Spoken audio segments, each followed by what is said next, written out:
GM, welcome to episode 4 of Predict Daily. I'm your host, The Carpenter, alongside me again, and big brain, fantasy top player, Pavel. Pavel, how are you? Hey Carb, nice to see you. I'm all good. I'm all good. Enjoying the holidays and some time in at home. Being slightly sick the past couple of week or two, but enjoying being away from people and socials and just staying at home a little bit more. Heck yes, yeah. Like I kind of said a little bit in the thing, green room. I was like, yeah, that sounds good. And I was like, wait, no, not that you're sick. Yeah, Oh, yeah, man, there's a yeah. certain appeal to it. Yes, absolutely. Like you kind of said, you had to miss the family Just holidays, um, and you get yeah, to that's slow down a little bit, which is the nice yep, side of it. absolutely it is. But anyways, like feeling back up to speed now, to be honest. So Good. I like it. excited to get on with it. Yeah, perfect.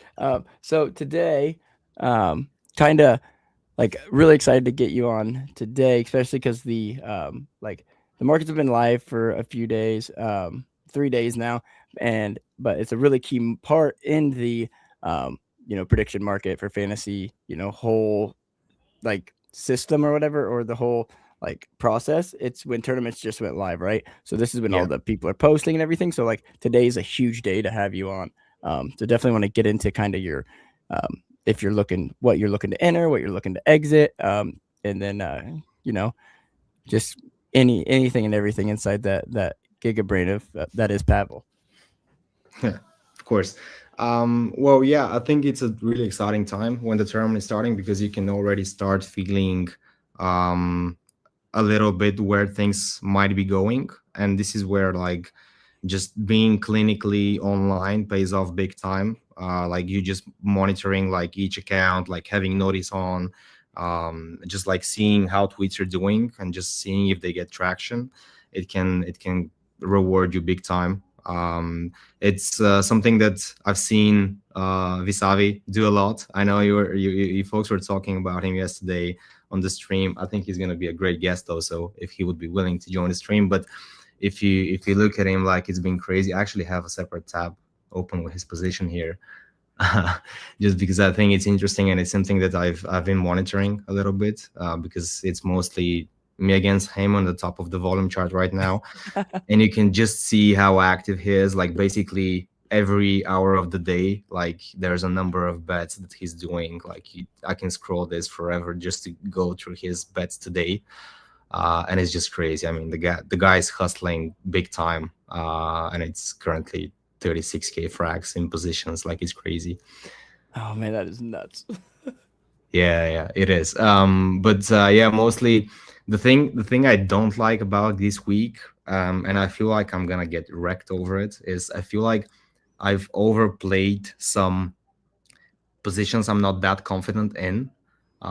So I think this is a really good example. So the Who Will Make a Banger market, like, initially I was thinking about not playing that, but then, like, as I saw, like, how things are going and, like, how actually much I would be leaving on the table volume wise and potentially PNL wise if I don't play dimension markets, Mhm. I thought that, like, I would really quickly lose the race, the competition for the season. So I figured I have no chance. I need to kind of figure out how to play this. So I went and did, like, a quick research on all of these, and I think I ended up concentrating Visavi on pretty much all of these markets instead of Donald Trump. So he was going no here, and I think yes on basically everything else. There we And go. it seems like we're counter trading each other in here, and that has led us to both have really big positions in all of these markets, because basically we're giving each other the liquidity to make, like, massive positions like Porto market in here. I am definitely not as confident in this going for a no here as to putting 700 frags, but it's just something that I've started betting on. And then, like, as soon as I see better odds like these ones on the losing side, so basically if I've gone for 2x here and I see it's 3x here, I'm kind of just in that mindset of DCAing a little bit to improve my average odds, and I've done quite a lot of that for Polymarket one specifically. And I feel like I might lose that big time. And Visavi is probably gonna cook on this one. Like if you look at his positions, I think this is one where was it? Banger market. This one, like he has. Oh, I cannot see it like that actually, but yeah, he has 9K frags in here. Like it's crazy. Holy cow! He's I been wonder. basically, yeah. Or go Go ahead. ahead. No, I was just gonna say, like, you can always see him. Basically, if you look at the history of any market, you could see him immediately jumping in after an opportunity presents.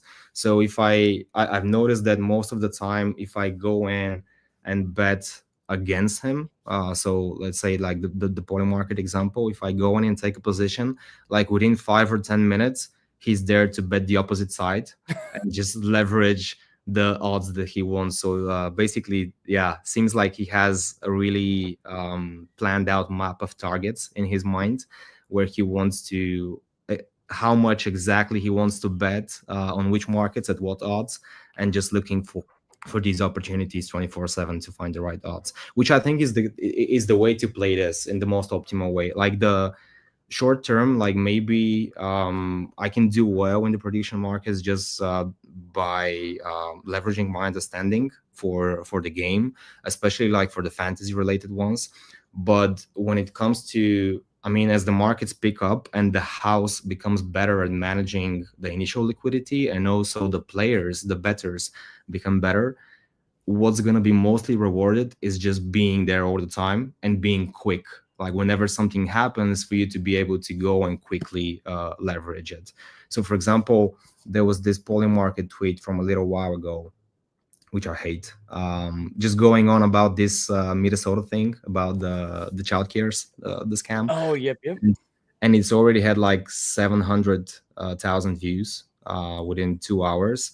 And if you actually go to Polymarket, they're really milking that story because so 2 days ago or something, I think it was, let me see, I'll find that.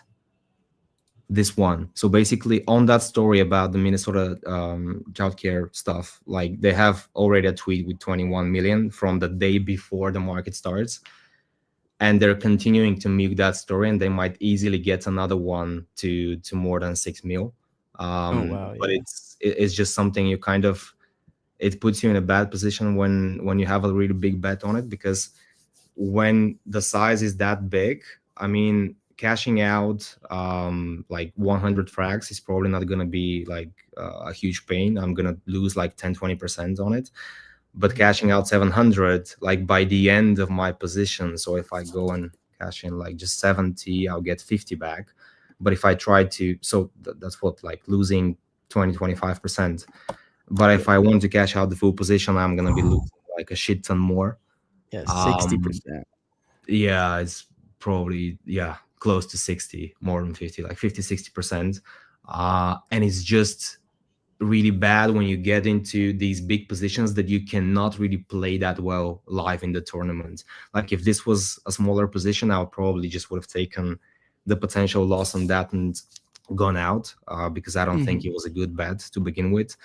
But I already had such a big position already early on that all I could do was just hope that I'm wrong and this is actually gonna win, and just double down on the good odds. There we go. Yeah, because that's actually what I was going to ask you, is if, like, in a situation like that, if you were going to try and take it out, like minimize losses, but you kind of answered that, which I really like. And I would. Otherwise, I would. Nice. If I had the liquidity, I would, and I did that a lot the last week. To be honest, I haven't done it yet because the tournament hasn't been live for that long. But I'll probably do it again. But it's just, you could only realistically do it with small positions. And what do you consider small positions? Like under 100, like to where it won't move the market as much, right? Or won't hurt you as much, I guess. Yeah, it would be dependent on the liquidity in the market. So for this one, obviously, like it has quite a lot of volume. So you can swing a decent position here, but 700 is like too much for any market right now, and the Yeah. liquidity is quite thin still, because like yeah, I don't know how much we currently have. So if I go to the leaderboard, it's hard to get that information right now, but if you probably look at just like Visavi and myself, we have about, I think, 60k frags in total right now in liquidity. France has like five. We'll probably have more than, I feel like we probably have more than half um, the liquidity that is currently in the open markets, which makes it really hard to kind of do anything because then whenever you've taken like a high conviction bet, getting out of it is gonna usually move the market down to a zero, and you won't realistically have a chance. You might want to scale out some of the position, but not like the whole thing. I've done that Okay. though. I've done that for some markets. Like for example, one thing I love to do, I think that's the timing we had last time also, but on the platinum market, like I immediately when the tournament starts, I go and start like looking into platinum decks. So I would go and search, for example, for trapdoors decks, and actually, like in this case, like I went through them and I was like, maybe not this time. So usually he's like quite strong because of his inventory, but right now I feel like he's either maybe gone a little bit more heavy to diamonds, or maybe I don't know. I just didn't see like a ton of good combos, which I think were big heavy hitters. So the 5x here is probably not that justified for me. So I ended up actually cashing out a bunch of my position on him, to an extent where I felt like this was, I think, at the time like at 4x, and yeah, I was selling a bunch of frags from it. So I scaled out of like half of my position for him, just because I didn't feel like he's that much of a favorite this time around. And I did like the same like with a few other accounts. Like I didn't like some of their decks. On the other hand, like I did like Punk's decks, for example, so I doubled down on him a little bit. I have a decent position. I added more to King of the North as well. I feel like they're underdogs, which I've managed to get quite good odds with, and they actually have a really decent chance, I think, of winning. So basically, yeah, the way I would play this market is I have these few like players which are underdogs, so it's like easy to accumulate good positions in them, where I would win big if they do win. Whereas like the top dogs like Trapdoor, Junie, and so on, I would usually have positions someone else also, just enough to cover my investment here, so I'm not at a loss. So I feel like it's a very, so far has been a very easy market to play, to be honest. I had some positions in Crab, for example, but his inventory is quite, I think, slimmer than some of the other guys. And just like because you guys had a stream about it, like some people I think bet quite a lot on him just because that's the person you talk about. So I ended up cashing out like a really big profit, I think, in the frags I had in Crab, and at 14x I wouldn't take that right now. So I fully cashed out everything here basically. So I have a question. So I'm looking here at here. I'm gonna pop you down just for a second. I'll bring you right back up. Yeah. Let me fix this. Do. This is perks of doing it live. Oh, quit that. There we go. Boink. Okay. I like that better. It looks better. All right. So I was looking here and I see Tyler and RWLK are tied at the top, right? So I'm Yeah. looking for a quick. Tell me if my thought process is wrong here. So I went ahead and I already had a position into RWLK. I got in even more. I literally like quadrupled my size. I think I had 20 in on him, so I almost 5x my position size here. Around when I started getting him in, it was like 6x. And I got it Yeah. down to, I was putting 10 at a time, right? Because I'm like, this is a top 5 market, not even a winning market, right? Is he going to finish top 5? So with RWLK, I'm thinking he is awesome. Like anyone who plays fantasy, or even anyone that knows CT, right? He's not tied to like strictly to Monad. He can do well regardless, right? And he posted early, which he always does. He's very fantasy Yeah. aware. say it was intern. But I seen him and I seen Tyler, so I put literally the rest of the frags I had. I had burnt 2 cards just so I had another 100 frags to throw in right before the stream. And I'm probably going to be buying some more frags with some ETH here on stream so I can make a few more bets on stream. And yeah, I've been doing that throughout the week so I can bet each stream. But yeah, so do you think that's a good bet, bad bet? Would you have done it? What are your thoughts there?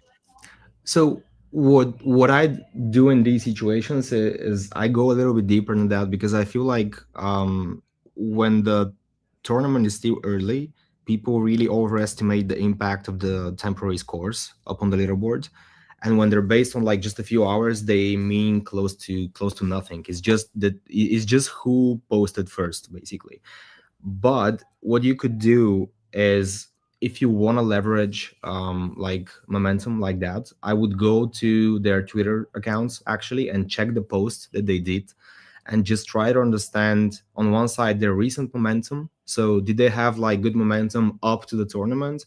And on the other side, the posts that they had after the tournament started, are they really good ones, which I feel like they go on to generate engagement for days and are actually going to bang big? Or is it just the advantage of being first and it's going to just fade away as the tournament goes on?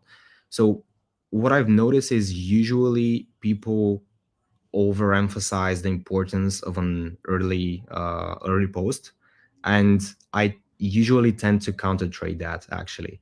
So if you notice like Tyler, so there's actually the second thing that you should do here. So besides like just checking these actual posts and like what they are and how they would do, and just thinking about that yourself, you could also check the history of the market.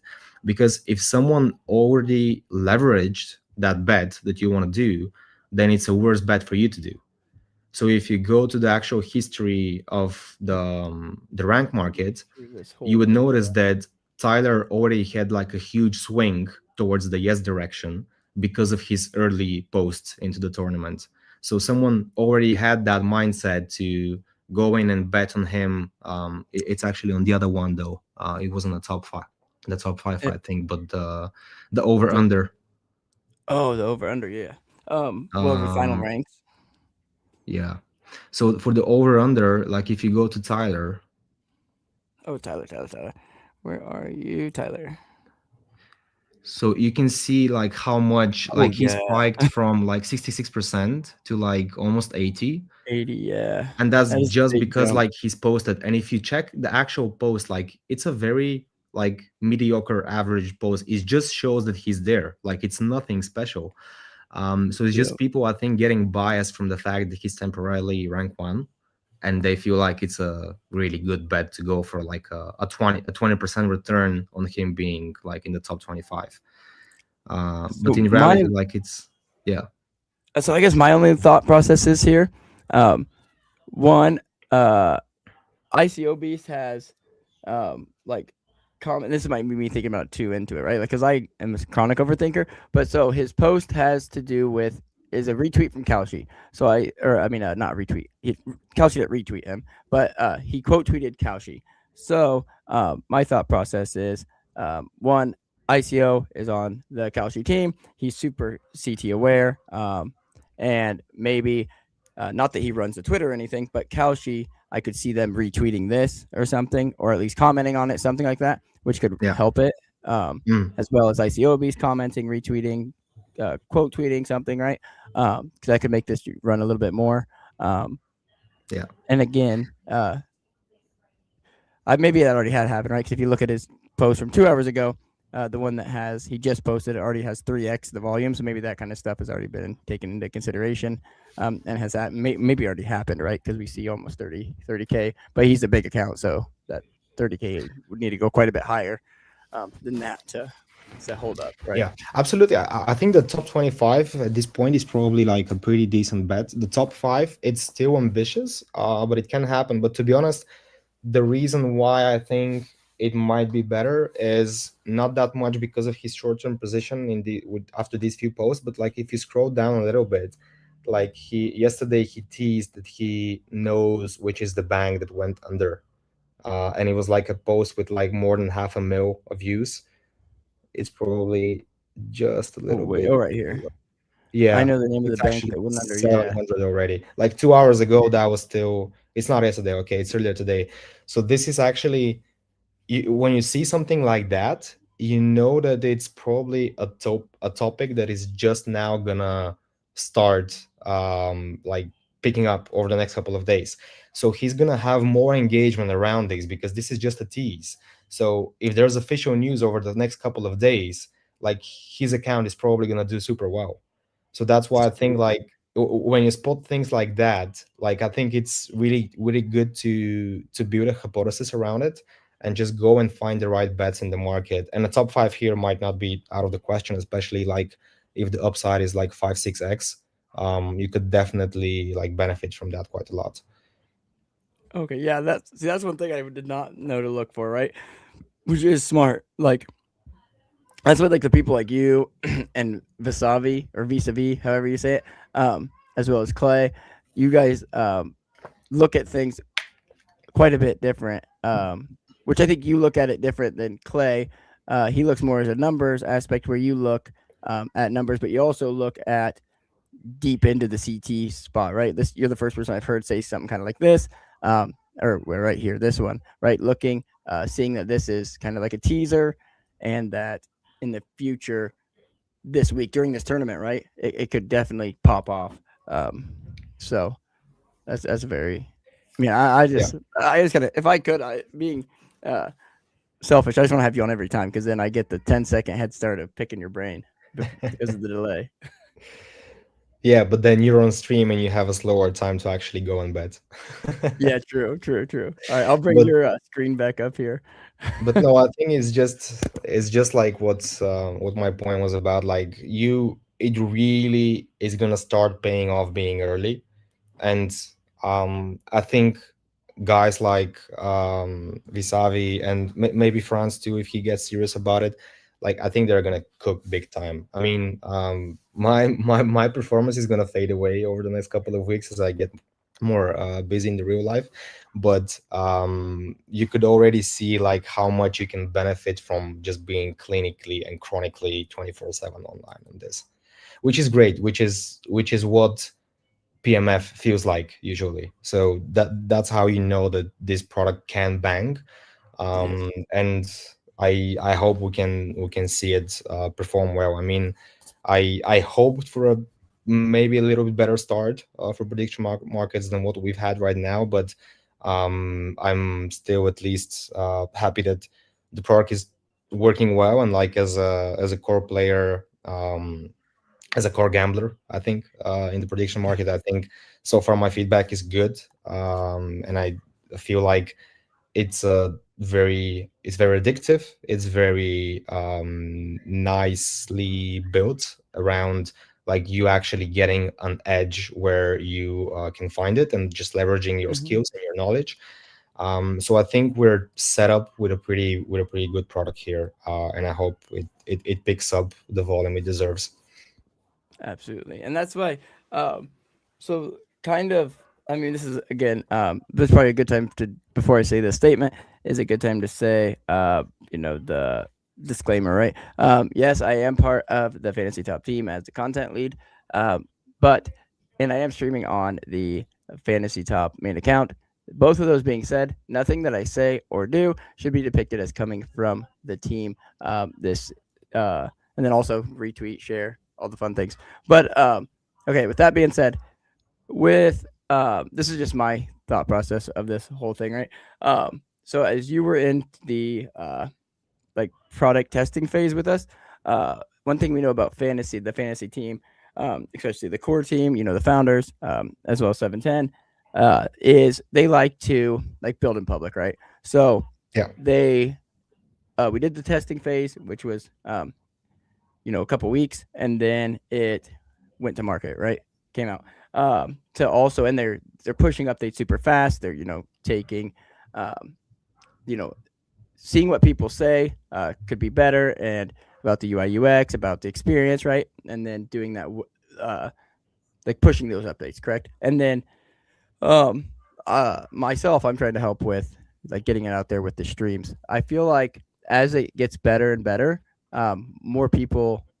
we'll be able to talking about it. We'll probably potentially get heroes playing, and I'm gonna try to do my part by getting them on stream, playing. One of the ones on my target right now is ICO Beast, with him having, him and Easy both having either streams or content based on product markets as well, especially ICO, being part of Kalshi, would be really cool to have him on, kind of get his thought Yeah. process on it.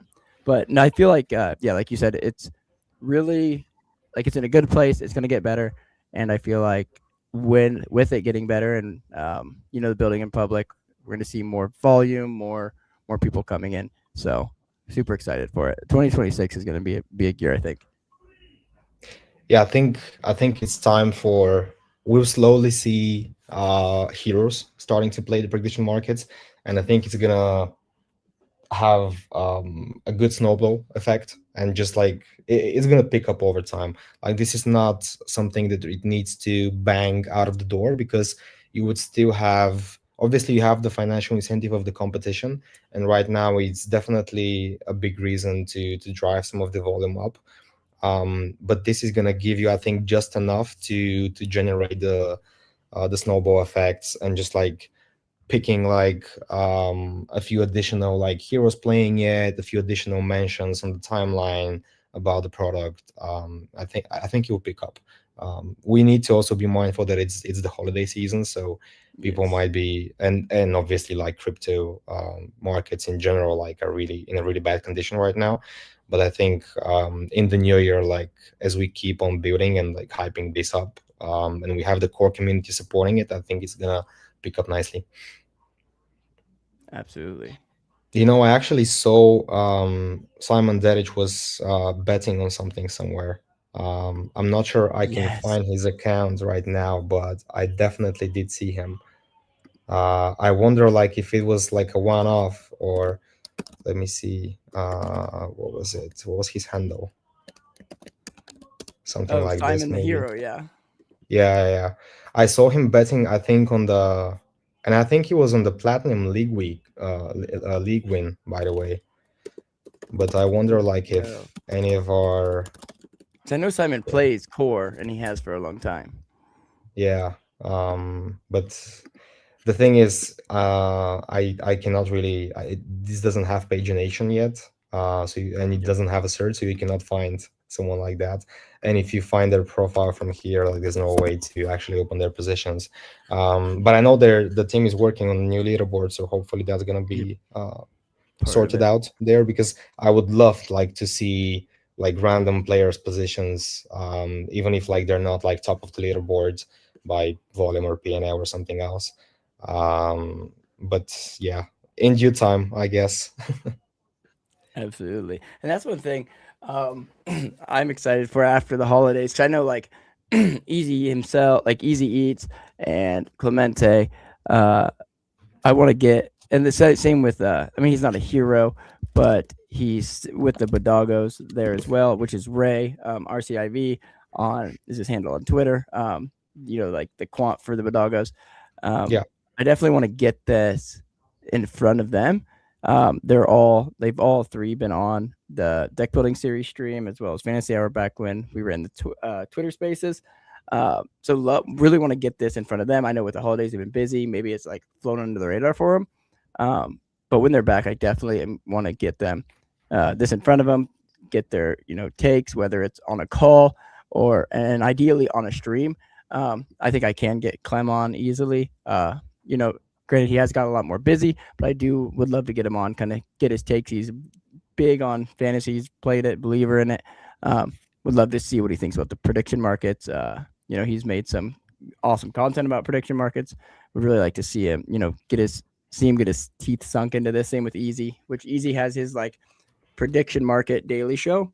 Would be kind of cool to see him like mix this in there with it, right? That'd be like gold I, standard, really. I think you'll love to see this, and just like think about the fact that he has a way to actually bet on himself and so Yep. on. Oh, somebody jumped this quite. Wow, it was down to only 28%. Somebody has really good odds at 120 for Clem. Ah, So this was down quite a lot. I I was actually wanted to probably bet on him. He's I on was my reviewing. whiteboard over here to watch because I remember last week we were talking. You're like, you got to watch for when someone dumps the market, and then you can get in at better odds. Clem is on my on my list to watch. Yeah, yeah. So we went People from dumping him. 36 down to 28. Damn it. That was before the tournament, and right Oh, now okay. this is Before this tournament. is exactly what's happening. Like people are buying because he has a few early posts, and if you think about it, like it's obvious that he's gonna have early posts because he's fantasy aware and he always does that, and it's Mm-hmm. gonna be the same like with HK for example. Like Oh HK, yeah. I mean, I found good odds to bet actually against him here, so I've done that. Sorry, HK. But like sometimes like these like fantasy build heroes, like they get a good early start, and people Mhm. read too much into that, and then like they Yeah. just fade and fade and fade over the course of the tournament until they actually, yeah, just go to their median rank usually. So it's like 2.5x, for example, HK. Like if you notice, like his, let me go to his card. So if you notice his tournaments, like he's usually hovering around that. So 98, 109. So in the last two tournaments, that would be a win. Like then he had two good ones, but then before that also, well, I guess this is irrelevant. He had a break here. But generally, he's hovering around that. So I think the more like fair odds for this market would be like around 2x. So at 2.5x, I'm happy to take a position in that. I'm more like 50-50 on that. So that just feels like an EV plus bet, even though it feels, yeah, doesn't feel great to bet against HK No, it doesn't. as our fantasy hero, but you got to do what you got to do to climb the leaderboard. Yes, absolutely. I think he'd even bet against himself for the right odds. Oh. Yeah, absolutely. And he should. Yeah. Oh yeah. Um, but yeah, I've definitely so I think this week, sorry, Mhm. I've had roughly the same size of positions as compared to last. Um, I've probably traded a little bit less pre-market, but overall, like it's very similar to last week. I have a huge position in the top five market because I was again early on betting on the no side for most of these, as the house I think is still quite suboptimal with the initial liquidity. So a lot of these were opening at like way too good odds for the no side. So I've mostly taken no on a lot of these, up to an extent where I have basically half of my liquidity in there. And then like the rest, like I've just been kind of playing everywhere. I usually initially I wanted to build mostly around the top five, the first, and the rank markets and the platinum league, so all the fantasy related ones. But then, as I said, like I just saw that it's actually better to try and spread out across all markets. Just even though I feel like I'm betting against myself because I don't have like that good knowledge about all of these different markets, I just push myself to do a little bit of research on them and just try to build a hypothesis so that I don't miss out on the potential volume I can win from there, since it's subsidized right now and I kind of have to find good even if I don't win any frags from this, like even if I'm just like net neutral, it's still a win because I'm managing to squeeze in more volume in it, and it's helping the with the competition. Absolutely. And um it's like we kind of talked about with or I talked about with Clayton on, I think it was Friday, Thursday or Friday. Might have been Friday. It was Friday. Um about the competition is he says it should be like I said, it was the cherry on top for the prediction markets, and he said it should be like a byproduct or whatever. And one thing I stood out to me that Clay said also is the fact that instead of looking at if I cash this out in profit or whatever, it's only, or even if I bet this right, it's because he goes in for like one frag to get the best odds and just like multiplies that. Similar to what you do, is like, oh, this is even one jade pack, but instead looking at this is 20% gain, this is a 40% gain. looking at it that way instead of, oh, this isn't even 100 frags, right? And that's something I've started to do as well. Is that something you do? Which I think I know the answer, but for the listeners. Well, the basically how I look at it right now is mostly I'm interested in this, right? I want to build my P&L and I want to build my volume and I want to be up here for when the season ends to make sure that I can leverage some of these trading comp rewards. So it if that's like the major driver, like it doesn't um really matter like what the underneath like win is actually sized at, because like 5k frags in here, like obviously it's not that bad, but like if we go to the shop, like if I go and try to actually buy 5k frags, like what's that word, let's see. So 5k frags is zero point 0.1 ETH, a little bit less actually because you get a bonus here, but 5k frags is actually yeah, $300. So it's $300, which to be honest, like if I have to weigh it against the time I've invested in that, it's probably not a big deal. But it's kind of Yeah. multiplied by the factor that I think I can be in these like top positions by P&L and by volume by the end of the competition, and hope for maybe like a few $1,000s extra from the for the end of the season there. Oh yeah, that's definitely helps as well. That's something like I don't remember who posted it, but it was in one of our chats with like you, me, HK, the Molt. Showed the like bottom traders, and like it was myself down there in the Molt, and so I definitely need to Yeah, how does that work look on my now? P&L. Let's see. Still top three. Oh Yeah, god. Danker, Juni. Yeah. Wow. I think I've even like I'm worse. Malt was I think jumped up. Yeah.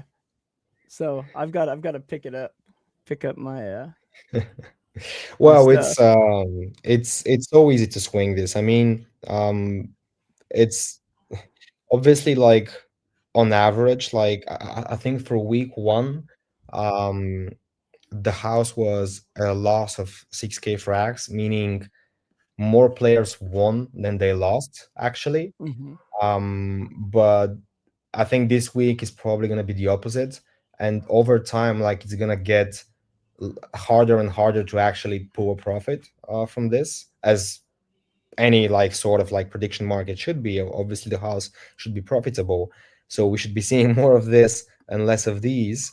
But I think the key thing here is just trying to be consistent and grind week over week, and like just trust that you would be in the net positive after enough weeks, because obviously like one week can swing bad, one week can swing good, but over like a whole season I think you should be where you should, yeah, you should end up where you kind of should be based on your skill and your knowledge and your dedication to this. You can see like for example, like people like how do I find him by number of bets, maybe. There we go. So Tom, if you take Tom for example, he has a lot of volume, but you can see like he doesn't really treat prediction markets as seriously as me and Visavi, because he just goes and dumps a bunch of like 250 bids on like a lot of things. And actually, what I've ended up doing is when I see him active, I just go to Hmm. his profile and I look at all of the single like bets that he's done and go and counter trade him because basically such huge bets that they aren't huge, but for the liquidity we have right now, they're quite big. They Yeah. swing the odds quite a lot. So this actually presents a good opportunity to bet on 92 plus for HK. This presents a good opportunity for Unipieces to be 35 plus and so on, and Oh actually yeah. go like after all of these like big swings. And Tom has been one that just kind of does this. I imagine he spends like 10x less time, even though he has the same volume as me on prediction markets, and it's just like a way to go about it. Um, Hmm.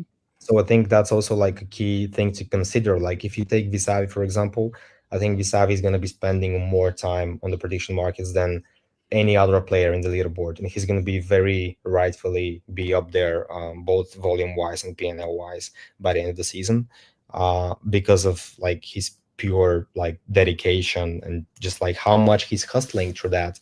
And that's going to be over time, I think, the number one quality you need to kind of just reap the benefits of the prediction markets. Absolutely.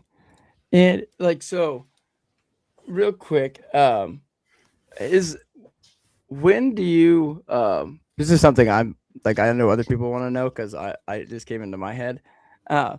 So when you're looking at markets or you know, to enter markets as well as to exit, is there like a major swing you're looking for, or are you trying to like when it comes to exiting, or are you just kind of uh, going with like your experience, or both?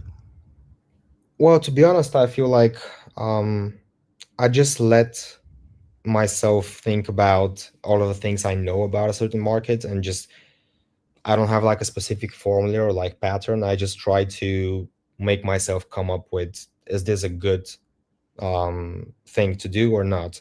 And so if I go on and like let's say this one, because this is a little bit more interesting. um for example, I built a really decent position in CBB ranking badly this time around. And the reason why I was doing that was I was weighing in my mind the likeliness of him being very active around New Year. He, in the past like week or so, had some posts like basically being very negative about the state of the crypto market and the whole industry and how turned off he is by it. So I imagine like around the holidays he won't be too active, and his most recent posts have been basically things about like referrals and just things like that. So he doesn't seem like too much into it right now. So I've accumulated like quite a big position against the market here. So such a position, like, you cannot really build at once. You need to kind of accumulate it over and over and have a lot of players willing to go on the opposing side. So they would be just kind of pumping the yes odds, and I would be gradually building my no position here over time. But at the same time, like, if I actually go to my decks, like, he's in one of my most competitive decks because as a 5-star he has a huge potential, and quite a lot of upside. So I'm kind of playing both sides, so to say. On one side, like for the core competition, I'm betting on him. On the other side, at 2.75 here, I just like the odds of going no. Do I think this is gonna win? Well, probably not, because I'm more like 50-50 about his rank, or maybe like even 60-40 that he's gonna nail this. But it's a good enough odd to kind of make me play against that. So it all comes to like, as Clay puts it, like in 1 out of 2.75 times in this week, do you think that CBB is likely to perform worse than 64 rank? And I think for this the answer is yes, and that's why it's one of my bigger conviction bets in here. But it's something that I think it has like a lot of factors to it, and you just need to kind of build your own hypothesis, weigh in the all the factors, and just do any research that you feel like is relevant to this bet, and then just kind of go with your gut. I don't want to follow a strict like formula or pattern or something like that. It's just basically, does it feel good? Okay, yeah. So that's what, like, I have been so all over the place with it, as you can probably tell with my P&L. But I think I'm getting closer to a strategy through kind of like grabbing all of like you, HK. Even got to talk a little bit with Crab about it, which he's going to come on this week at some point. One of these days, I do Mhm. want to find a time, and maybe it will be this week before everyone goes back to work for the holidays. Will probably be the best time to do it, or most likely time to do it would be to get like, we wouldn't be able to share our screens a lot, or maybe I could probably find it overlay to be able to. You shouldn't be able to see. I guess a lot of us aren't docs. It's only like myself, Crab, and Clay Yeah, that are yeah. docs.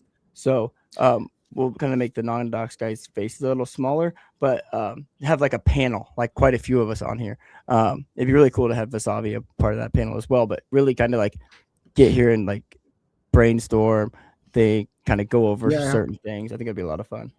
absolutely. I think it's gonna be nice to kind of see the opposite viewpoints.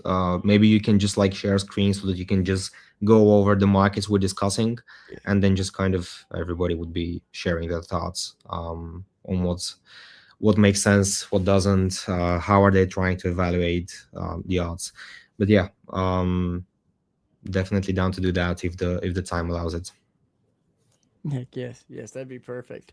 Um, Heck yes, yeah. We've been on about 45 minutes. One of these days, I'll end up. I should probably just move the time frame from instead of from 30 minutes to like 45 to an hour because yeah, I've yet to hit 30 minutes. But yeah, so we'll kind of start wrapping this up. Is there anything you want to touch on that we haven't yet touched on? No, nothing specific. Basically, just looking into like even while we're talking, I'm just seeing my Twitter notifications and trying to follow what's going on. So I'm just looking forward to in the next like day or two just play the events of the tournament live. I hope I can be at least net neutral this week, and just like add a lot of volume from this week but not reduce my P&L. To be honest, I'm not like super confident about the positions I have right now, so if I go at a net zero out of this week I would be happy, because especially like on the mention markets I feel like I'm just gonna gift Visavi a little bit of frags. I don't feel too confident about my positions there, but hopefully I can hit a few lucky ones here and there. Most of the bets I have are rather contrarian and at higher odds, so I have to win less bets to actually make it positive. But we'll see how that plays out. Heck yeah, yeah. That's. I think like listening to your strategy and how you kind of do it. I feel like you have higher odds than most of actually being net positive each week, even with your volume. I think, We'll see. We'll see. yeah, It's funny because it's a little bit restrictive. Like you would think it's easy to get good P&L with a lot of volume, but that also means that you have some big positions where you have a lot of slippage on them.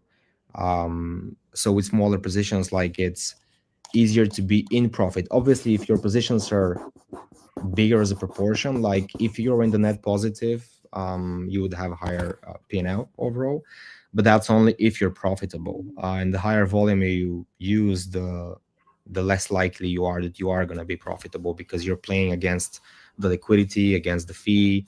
So it's tricky. It's really, I think Visavi is the one to study, to be honest, because I feel like he's doing a lot more research behind his bets. I'm going a little bit with my gut and like with more high level observations, but I'm sure he's probably been dissecting like all of the. If you look at his positions, like he's had um, a lot of frags on the mention markets, on MERT, on the like 5K frags on just like what words Polymarket is gonna use. Like that's sick. Like he has half of the volume in here single-handedly. So I think knowing him, he's probably done like a ton of research and calculated like all of the odds that make sense based on historical data and whatnot. If you are that type of person, like if you do get like that deep into research and into data, I think this is how you can benefit big time from the prediction markets. So it's going to be really interesting to notice like these key players which are like super deep into it, and just noticing how they perform. So far I think we have one, but I'm pretty sure that more like these are gonna actually pop up over time. Right now I would say I feel like only Visavi is getting like super serious about it, but I hope that we will see others also picking up the steam here. absolutely. That's what I'm really hoping to get, like Easy and Clem. I know I keep jumping back to them, but I see Yeah. one. I know with Clem, like every time I've had him on stream, he gets. So what I might do is try and get him, Easy, and Ray, all three on stream together because Clem is the instigator of the three. And always get some like cracking packs and stuff. So they could probably be like, oh, I'll bet you against this. I'll bet you that. Let's just go head to head on this one, right? Get some volume in there, have some fun. I could see Ray betting against Clem. Whatever Clem bets, just Ray bet the opposite, right? So I like those guys a lot. I think they'd be really That'd cool be to have good. on. Yeah, that'd be good. But after, Especially considering they have their own like over under markets. It's gonna be fun yes, to watch. heck yes, hell yeah. But thank you so much for coming on, man. We've pushing about 50 minutes. So yeah, thank you so much. Thank you guys for watching. I do realize this is probably not the best time to stream it now that I think about it because Rug Radio was on during the time we launched. So yeah, I got to rethink the times, especially the morning ones.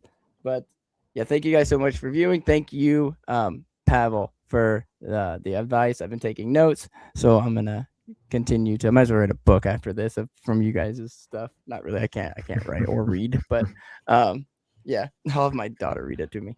But yeah, thank you so much, man. I appreciate it, and I hope you crush it this week. I'll be watching your trades, and then hopefully we'll get you on again before the holidays are over. So Thanks for having me, and good luck everyone in the markets. yep. We'll see you guys on the next one tomorrow. I'm not sure what time yet though, but we'll definitely be on tomorrow. All right, bye. See ya.